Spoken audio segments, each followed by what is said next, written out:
Bismillahirrahmanirrahim.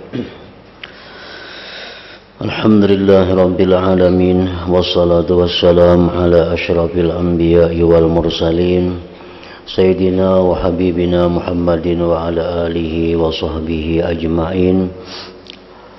Qala al-musannif rahimahullah nafa'ana bi ulumih. Adapun mengenai ujub,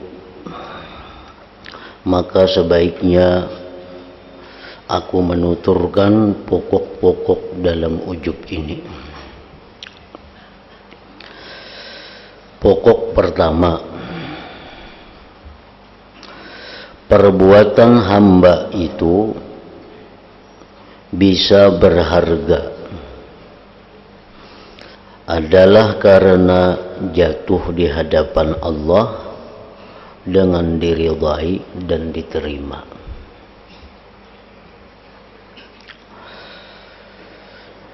Maksudnya adalah perbuatan kita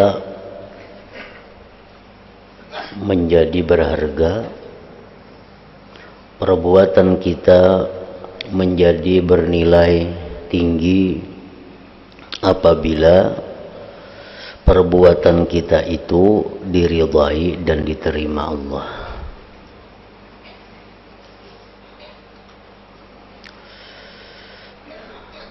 Perbuatan kita yang kita serahkan kepada Allah dan Allah meridhai, Allah menerima, maka perbuatan itu menjadi mahal harganya.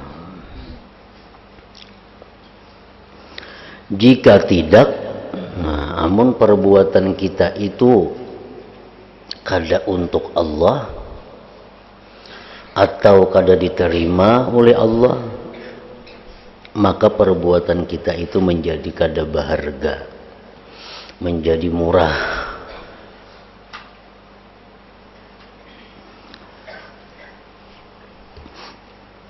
Misalnya kita beramal untuk manusia, kita bekerja untuk manusia,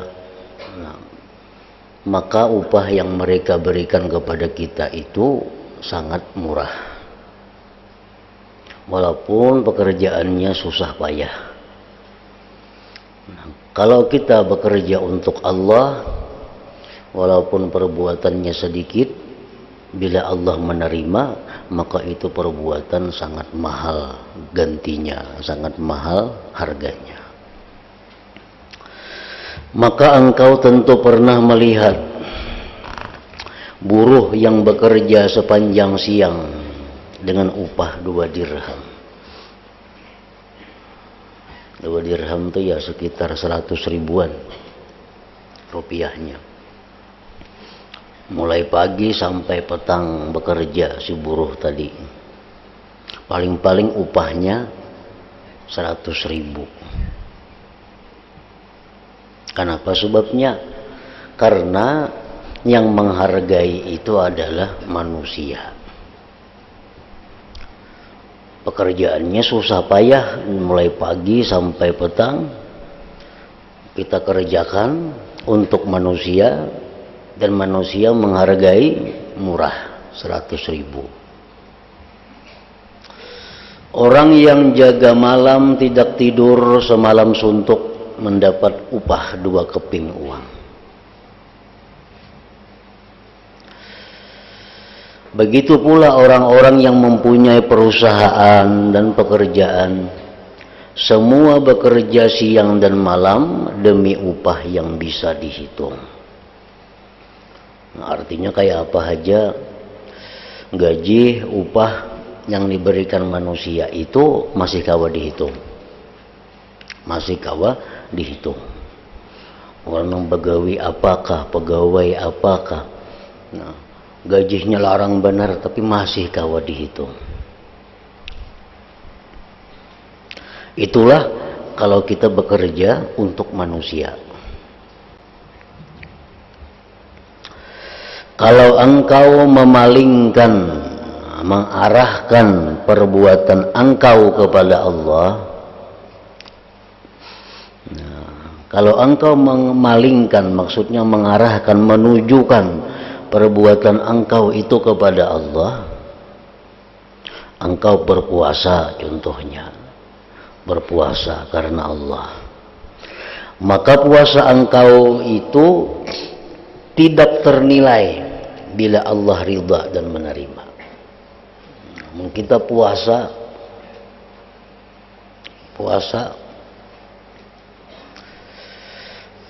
Allah menerima puasanya, berapa balasan yang diberi Allah kada kau dinilai lagi, larang benar harganya. Asal kita puasanya karena Allah, Allah mau menerima.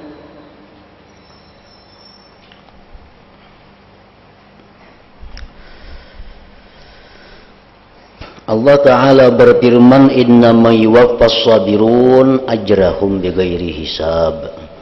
Hanya saja disempurnakan orang-orang yang sabar itu pahala mereka.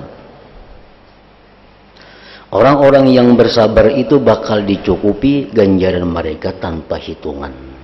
Ada kau lagi menghitung.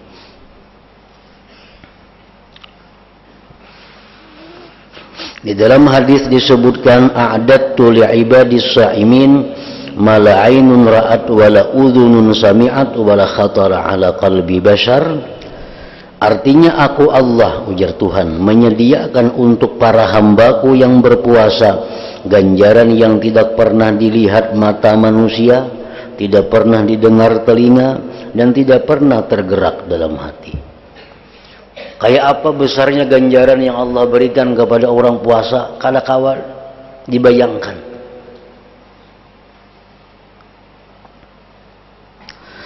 Nah, jadi hari-hari engkau yang biasanya hanya berharga 2 dirham beserta kepayahan besar yang engkau tanggungkan, berubah demikian berharga sebab mengundur makan sampai sore.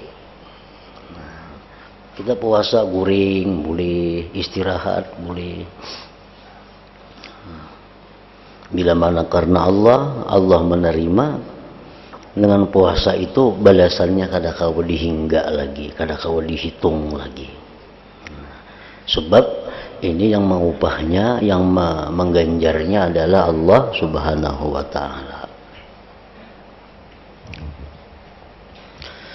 Andai kata engkau berdiri salat semalam karena Allah semata, maka salat engkau tidak ternilai harganya dalam hal kemuliaan dan keindahannya.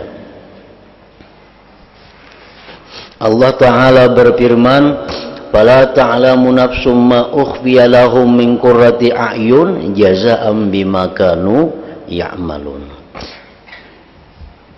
Artinya tidak seorang pun tahu apa yang disamarkan, dirahasiakan untuk orang-orang yang salat tahajud, yaitu ganjaran yang membuat mata dingin, artinya menyenangkan sebab apa yang mereka perbuat. Kalau kita bangun tengah malam, kita tahajud untuk Allah, Allah ridha, ganjaran sembahyang tahajud itu kada kau dinilai dengan apa yang ada di dalam dunia ini.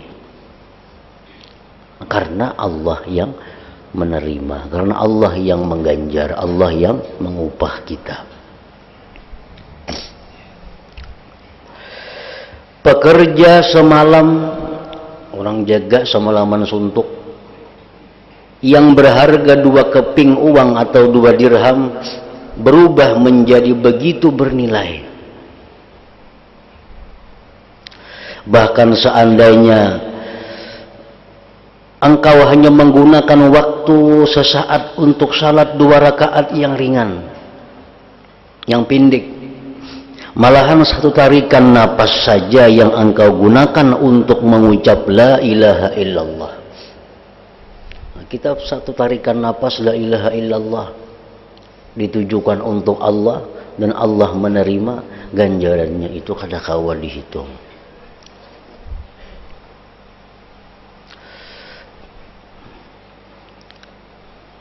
Rasulullah SAW bersabda, man qala la ilaha illallah wa maddaha hudimat lahu 4,000 dzambin minal kabair. Qalu ya Rasulullah fa illam yakun lahu syai'un minal kabair qala yughfaru li ahlihi wa li jirani. Ujar Nabi, orang yang mengucapkan la ilaha illallah lalu dia panjangkan la ilaha illallah, dipanjangkannya la-nya, dihancurkan baginya 4.000 dosa besar.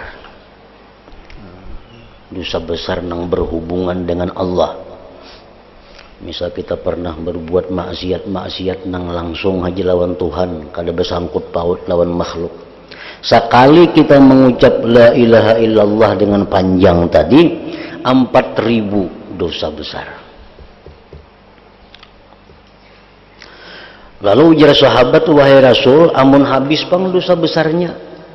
Kan sekalinya mengucap la ilaha illallah 4.000, 2 kali la ilaha illallah 8.000, la ilaha illallah 12.000 dosa besarnya digugurkan Allah. Lalu ini habis dosa besarnya sudah, tetap ini membaca la ilaha illallah, ujar Nabi, nah diampuni keluarganya, anak bininya, diampuni tetangganya. Nah, jadi berlebihan sampai ke anak bini tak umpat diampuni Tuhan, sampai ke tetangga kiri kanan tak umpat diampuni Tuhan. Namun dosa besarnya sudah habisan karena mengucap la ilaha illallah nang sakali tadi.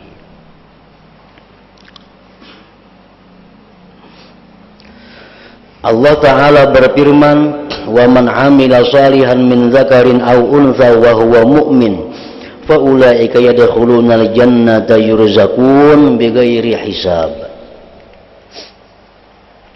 Artinya barang siapa melakukan amal saleh, lelaki atau perempuan, sedangkan ia beriman, maka orang-orang yang demikian itu bakal masuk surga. Lagi pula mereka diberi rezeki di dalam surga itu tanpa hitungan.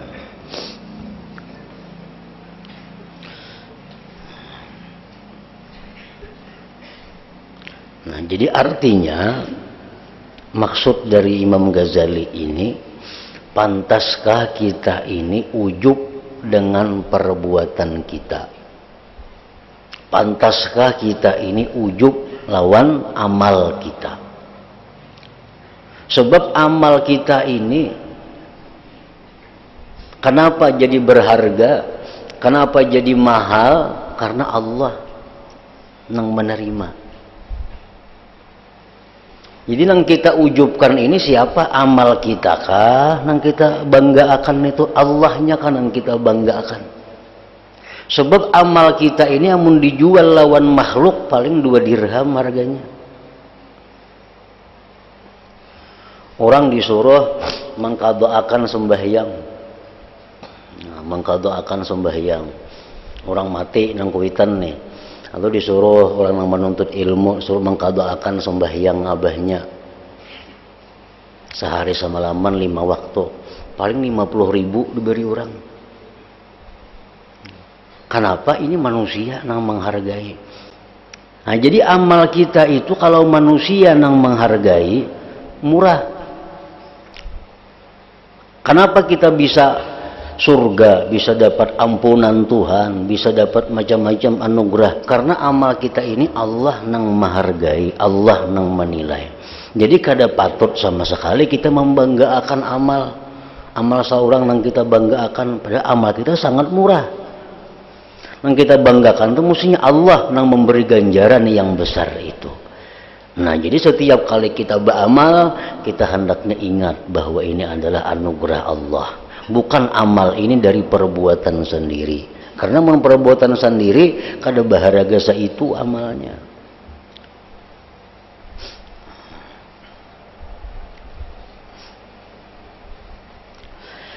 Ini hanya sekali tarikan napas di antara napas-napas engkau. La ilaha illallah, senapas saja. Sudah 4.000 dosa besar.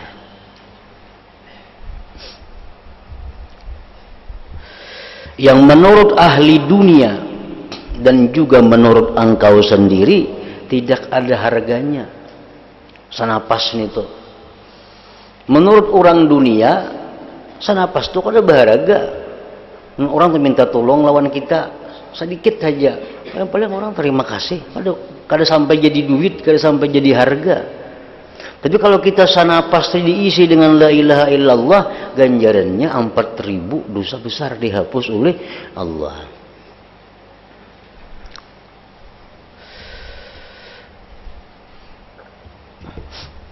Berapa saja engkau menyia-nyiakan hal semacam itu tanpa guna.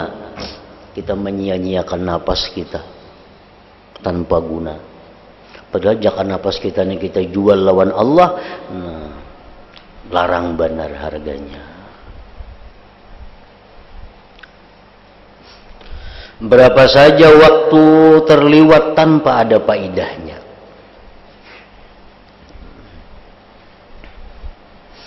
Namun semua derajat agung yang menjadi ganjaran satu tarikan napas itu adalah karena amal tersebut terjadi dengan diridhai Allah Ta'ala.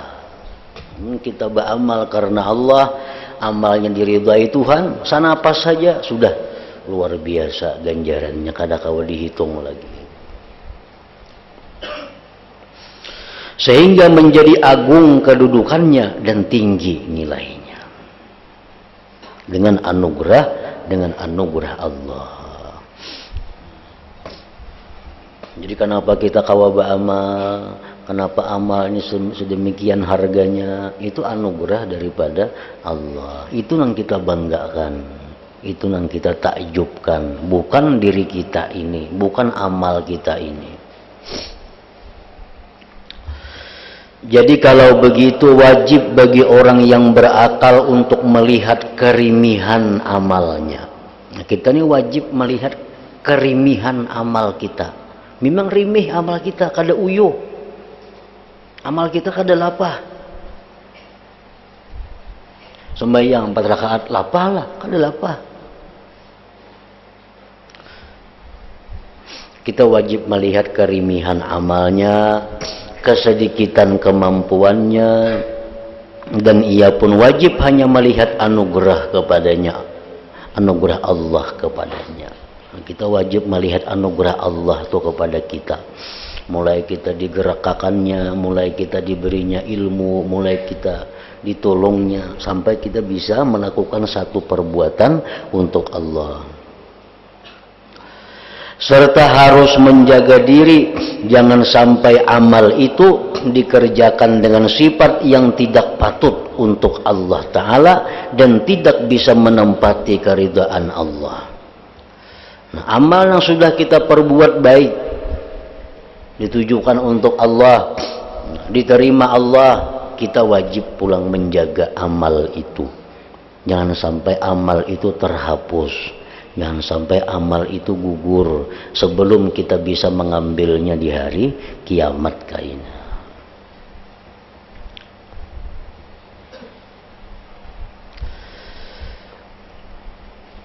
Serta harus menjaga diri jangan sampai amal itu dikerjakan dengan sifat yang tidak patut untuk Allah Ta'ala dan tidak bisa menempati keridhaan Allah sehingga hilang nilai yang telah dihasilkannya kembali kepada asalnya, yaitu nilai yang sangat rendah.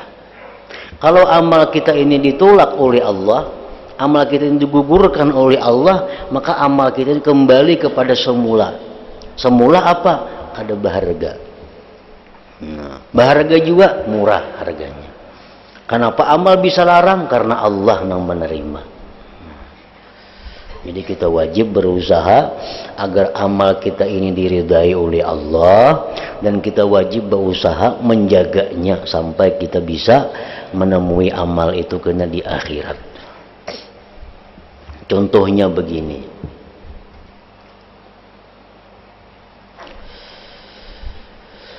Setangkai anggur dan sekuntum bunga itu di pasar hanya sekeping uang.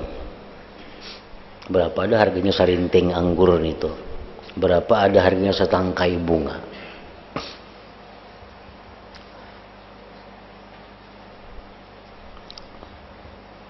Tetapi kalau anggur atau bunga itu dihadiahkan kepada sang raja, lalu raja senang hatinya, maka boleh jadi raja memberikan 1000 dinar kepada orang itu. Karena setangkai anggur atau sekuntum bunga itu dapat menempati keridhaan sang raja. Kita datang ke tempat raja, kita bawa setangkai bunga. Raja senang dengan bunga itu. Ada harganya cuma 10.000. Nah, karena kesenangan raja, kita diberinya 1 juta.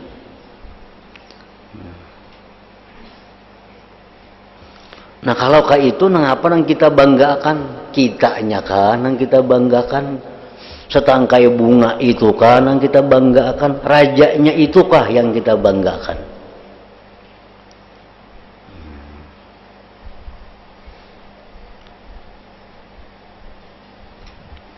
Karena setangkai anggur atau sekuntum bunga itu dapat menempati keridhaan sang raja. Jadi sebutir biji bisa berharga 1000 dinar. Bisa raja memberi 1000 dinar sekuntum bunga itu. Kalau raja ini senang dengan hadiah kita itu. Nah, sebaliknya, kalau sang raja tidak ridha dan mengembalikan anggur tersebut, maka kembalilah kepada harga yang rendah. Namun raja ini kada katuju lawan anggur itu, kada katuju lawan bunga itu. Bunga itu jadi kada berharga lagi, kembali kepada harga asal 2.000, 10.000 sekapingnya, sebutingnya. Begitu pula amal yang kita bicarakan sekarang. Nah, sama halnya kayak itu. Kita misal disuruh orang, nah pian kadoakan puasa abah ulun, sidin kada puasa sebulan garing, sidin sudah mati, jadi ulunnya minta kadoakan puasa sebulanan. Nah, paling-paling diberinya sehari 100.000. Kita memuasakan abahnya itu banyak, 100.000 itu ada 50.000-an yang mau unjuki seharian puasa. Nah, kalau kita memuasakan orang ini, Allah senang, Allah suka, kita diberi ganjaran nang kada terhitung nilainya. Kalau kita nih memuasakan orang tadi yang diberi 100.000 tadi, nah Allah senang, maka ganjaran diberi Allah kada ternilai harganya. Tapi kalau Allah kada berkenan dengan apa yang kita perbuat itu, kembali kepada semula 100.000 itu pun yang kita dapat.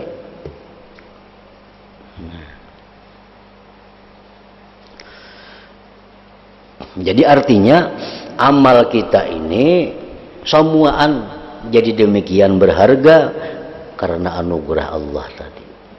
Itu nang mesti kita takjub, itu nang mesti kita ujubkan bahwa anugerah Allah itu. Jangan nang kita banggakan tuh sembahyang kita, jangan nang kita banggakan itu kekuatan kita, seapa ada kuatnya kita. Kita mengambil upah seharian mengangkut kayu paling 100.000, seapa 100.000 ada. Nah, yang kita banggakan itu adalah Allahnya ini, supaya menghindari jangan sampai ujub tadi.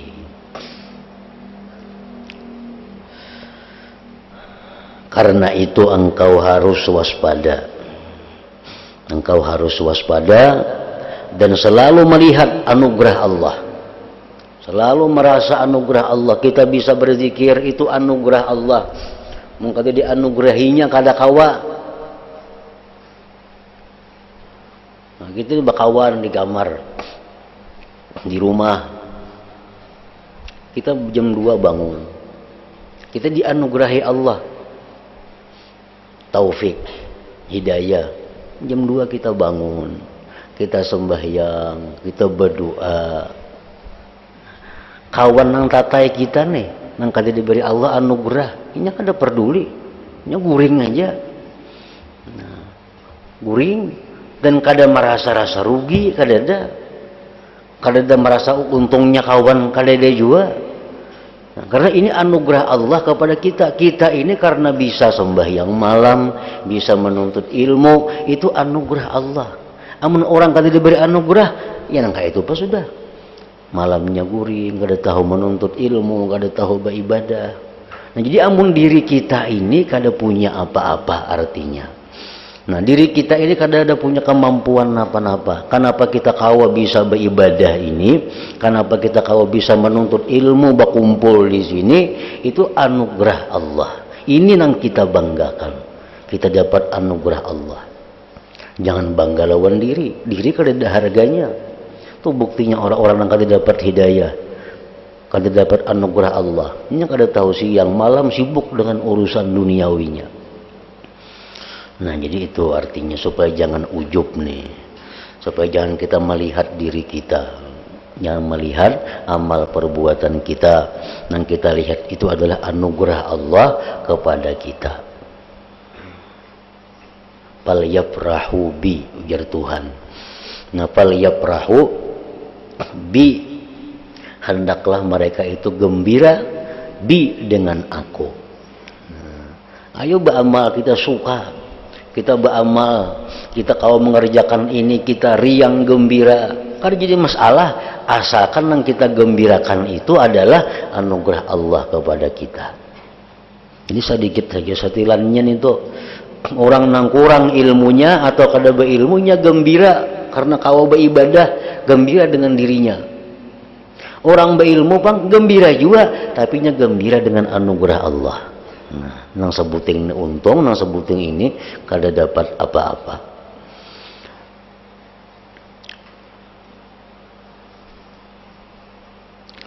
Engkau harus waspada. Artinya waspada itu kita kada kawalingah, kada kawalingah. Bila kita lingah kita habis. Hidup ini sama orang menyupir motor. Nah, selama kita hidup, selama kita bangun, itu sama orang menyupir motor, sama orang bersepeda, sama orang berkendaraan, sama kada kawalingah. Bila lingah bisa menghantam orang atau dihantam orang. Nah, kayak itu juga hidup ini. Bila kita lingah, bila kita kada waspada, nah kita akan gugur atau digugurkan orang.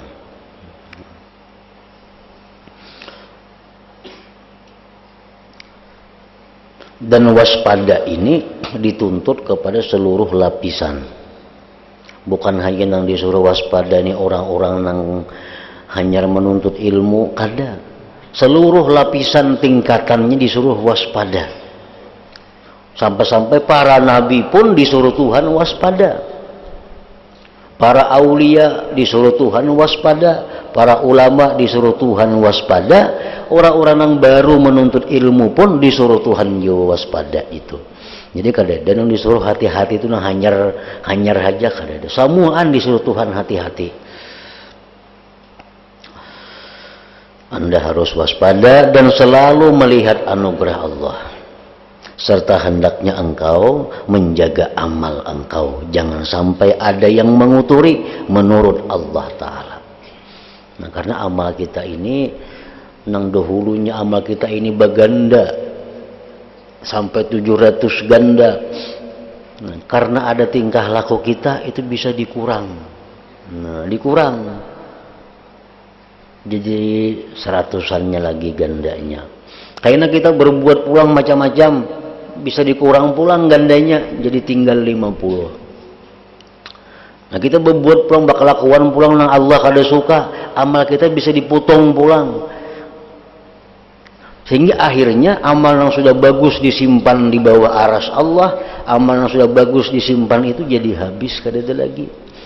Nah, begitu kita mati kada ada lagi yang didatangi. Padahal kita diisi rumah sudah ada di sana. Nah, karena kita beramal, beribadah, berisi rumah sudah ada di sana, berisi kebun sudah ada di sana, bidadari disediakan Tuhan sudah menyambut kita. Nah, macam-macam fasilitas sudah ada disediakan oleh Allah. Karena surga itu sudah ada, neraka itu sudah ada, mulai saat ini, saat dahulu kala sudah ada. Jadi surga neraka itu bukan adanya karena imbal kita mati, ada. Sekarang ini surga itu sudah ada dan sudah aktif, sudah sibuk orang-orang di sana. Neraka pun apalagi sibuk lagi, nang kuci akan macam-macam sudah. Nah, jadi amal ibadah kita ini dapat ini ampun si fulan di surga. Kita membaca ini diulahkan Tuhan. Kan siapa yang mengata subhanallah ditanamakan sebuting pohon. Siapa yang membaca ini diberi bidadari sekian. Siapa yang mengulah ini dibangunkan gedung atau sambungan ada. Nah, ini gedung si fulan bin fulan, gedung bin sudah ada. Nah, yang sudah ada itu kita disuruh Tuhan menjaga. Jangan sampai yang sudah ada di surga itu hilangan. Nah, hilangan. Sehingga begitu kita mati, kada ada lagi jatah di surga nang didatangi.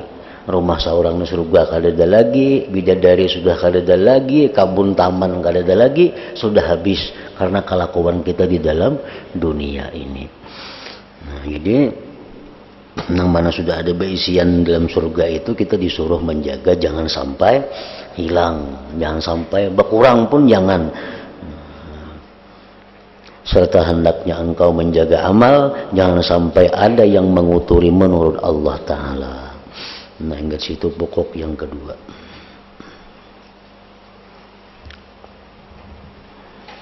Ila hadratin Nabi sallallahu alaihi wasallam al-Fatihah. Ar-Rahmanir Rahim Maliki Yaumiddin. Iyyaka na'budu wa iyyaka nasta'in. Ihdinas siratal mustaqim. Siratal ladzina an'amta 'alaihim. Bismillahirrahmanirrahim. Alhamdulillahirabbil alamin. Wassalli wa sallim ala sayyidina Muhammad wa alihi washabbihi ajma'in. Allahumma ighfir lana ma akhta'na wa ma ta'ammadna wa ma asrarna wa ma a'lanna wa ma asrafna wa ma anta a'lam bihi minna antal muqaddim wa antal muakhir la ilaha illa anta. Allahumma anfa'na bima 'allamtana wa 'allimna ma yanfa'una wa zidna fahman wa ilman wa amalan wa hudan wa taufiqa bi rahmatika ya arhamar rahimin. Sallallahu alaihi wasallam Muhammad wa alihi wasallam. Alhamdulillahirabbil alamin.